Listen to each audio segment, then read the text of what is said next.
Hey, it's Mr. Shrum, and I am back again with the rest of this macronutrients and micronutrients tutorial walkthrough. So last time we talked about macronutrients, macro meaning we needed those nutrients in larger amounts, right? Now we're going to deal with micronutrients. Micro means small, small nutrients. We need these nutrients, but not in the large amounts like the macronutrients. So for proper growth, development, and body functions, we need these micronutrients in small amounts. Vitamins and minerals are two types of micronutrients. Vitamins, or vitamins, as some of the Europeans say, at least the English-speaking Europeans, and then I think Australians say vitamins too. Vitamins are a group of organic compounds. They're chemical compounds that contain the element carbon covalently bound to other elements, mainly hydrogen and oxygen. Vitamins are vital nutrients that the body can't synthesize. So think of vital and vitamin, vitamins. So they must be supplied through food or supplements. The 13 essential vitamins are grouped into two categories: water-soluble vitamins and fat-soluble vitamins. Now, water-soluble vitamins are absorbed in the body through water. They can't be stored in the body, so the excess is excreted through urine. It's essential to consume them regularly to maintain the health of the body. B-complex vitamins and vitamin C are water-soluble vitamins. B-complex vitamins, there are 8 B-complex vitamins, and they serve lots of functions in the body. They're important for cell metabolism. And metabolism, if you click on the blue word, that is the chemical processes and reactions that occur within the cells of an organism to support life. And the 8 B complex vitamins are B1, B2, B3, B5, B6, B7, and then we have B9 and B12. And each vitamin plays a key role in the body. Many plant and animal-based foods are rich in B-complex vitamins. Vitamin B12 is found naturally only in animal foods, however.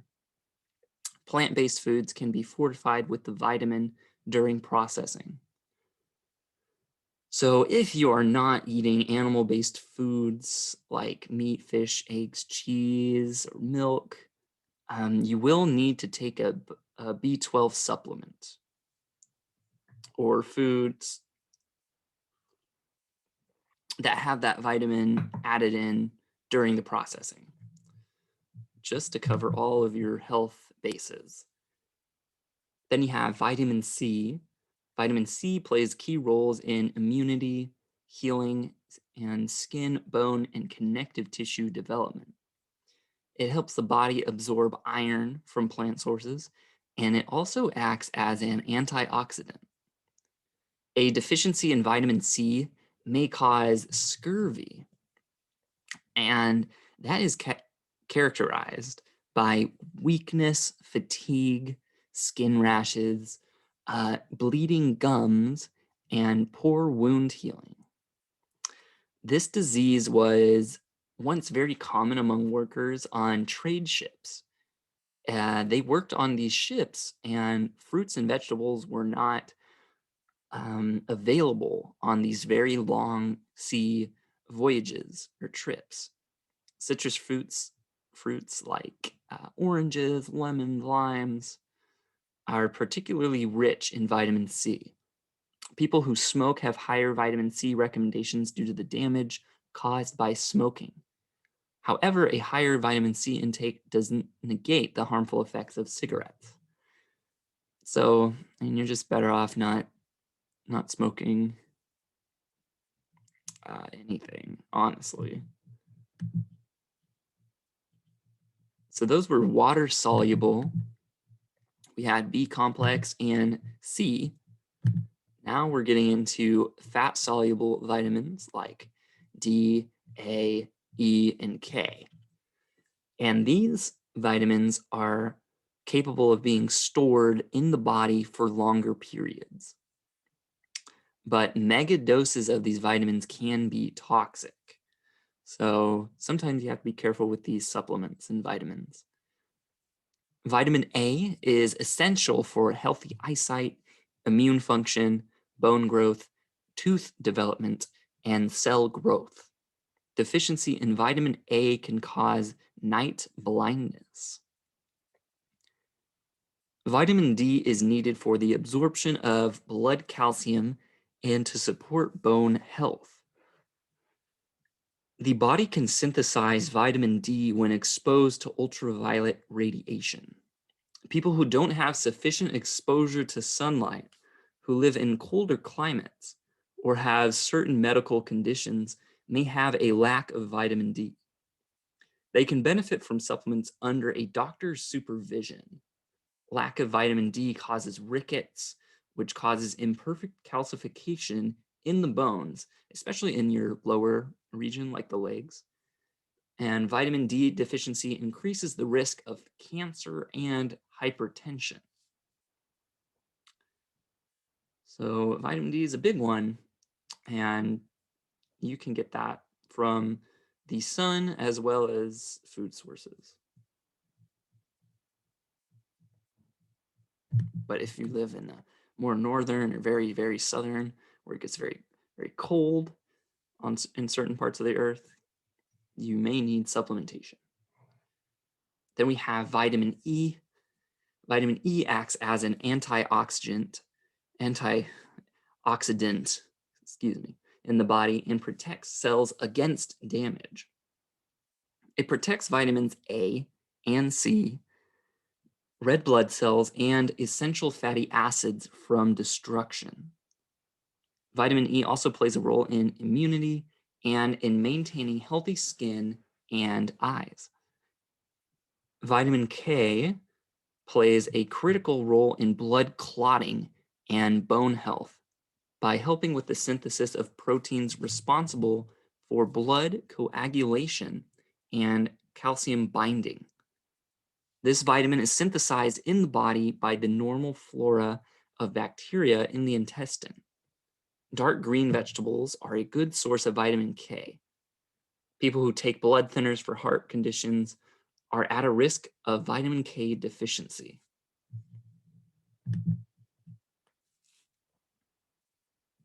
So we're asked a question.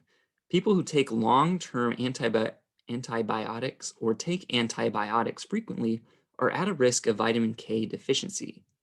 Why do you think this is the case? So if you go back to vitamin K, this vitamin is synthesized in the body by the normal flora of bacteria in the intestine. So antibiotic, if you break that down, that is affecting the bacteria in your body, both good and bad. So vitamin K is made by the bacteria in the gut, and antibiotics could accidentally kill these helpful, good bacteria, and that could lead to a vitamin K deficiency. So that is why antibiotics, if you take them for long periods of time, you may need a vitamin K supplement to make sure everything's okay. And then we move on to minerals. So we talked about vitamins. Minerals are micronutrients required for various functions in the body. Unlike vitamins, they are inorganic compounds. They don't contain the element carbon. So remember, Organic compounds have carbon, inorganic compounds do not. The body requires many different minerals, and a few key minerals are described below. We have iron. Iron is a trace mineral. The body requires it in very small quantities. It forms a part of the structure of two important proteins in the body, hemoglobin and myoglobin. They carry oxygen in the blood and muscles, respectively. Meat is a good source of iron. Plant foods also contain iron, but the body absorbs iron a little better from meat sources. So if you're not eating meat or you don't like meat or whatever, you may need iron supplementation too. So B12 and iron, be sure to be careful about these supplements. Iron deficiency is called anemia, and it's more common in women.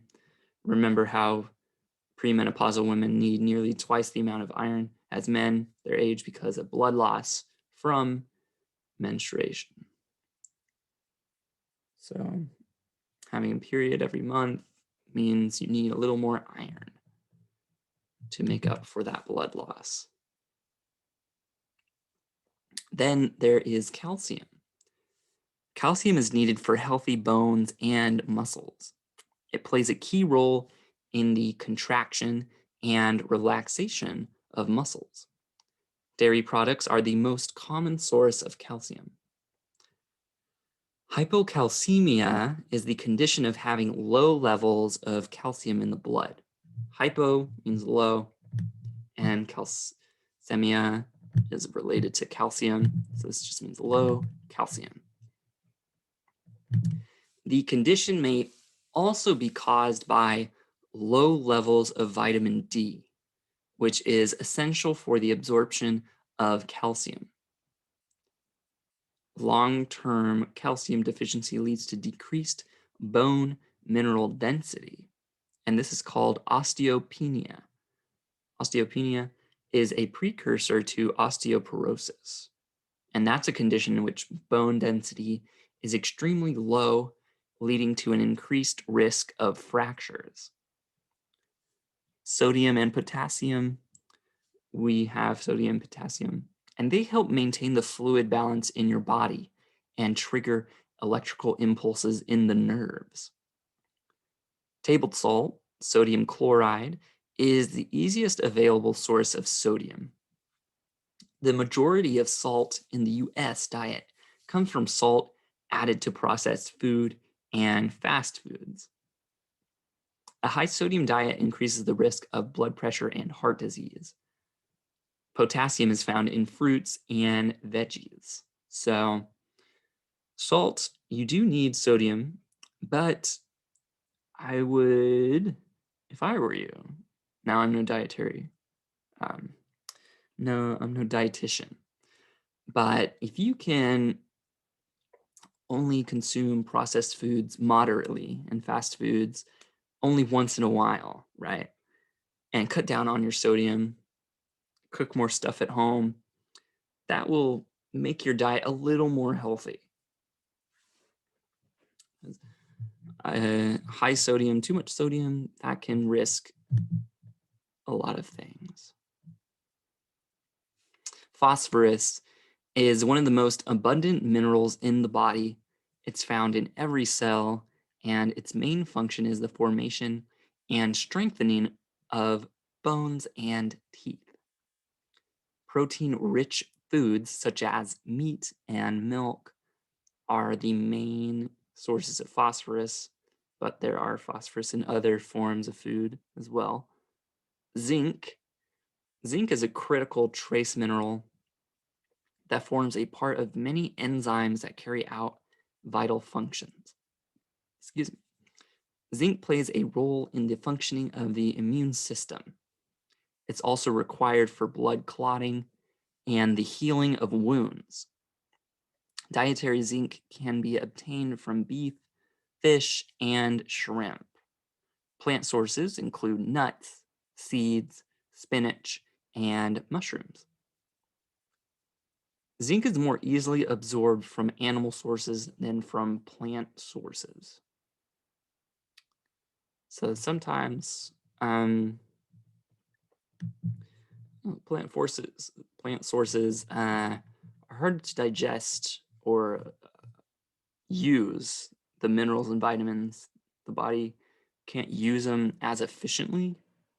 So you need more veggies and fruits than you would with animal products for some reason. Here's an activity going into the USDA food database, and you would list how much vitamin is in each food and a serving size from each of these 3 foods. I'll skip that for now and then just go on to the summary. Well, that's it for micronutrients and macronutrients. So macronutrients, if you want to review, were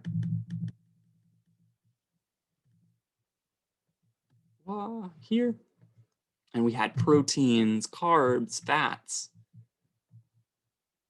And those are nutrients that we need in large amounts. And we talked about the calories. And then micronutrients are nutrients we need in much smaller amounts, but they're still essential for our health. Okay? So that's it for the macronutrients and micronutrients. I hope that helped you guys in some way. And if you have any questions, be sure to ask me in Canvas, and I will help you as much as possible. So thank you guys. Have a great day, great week, and I will see you later. Bye.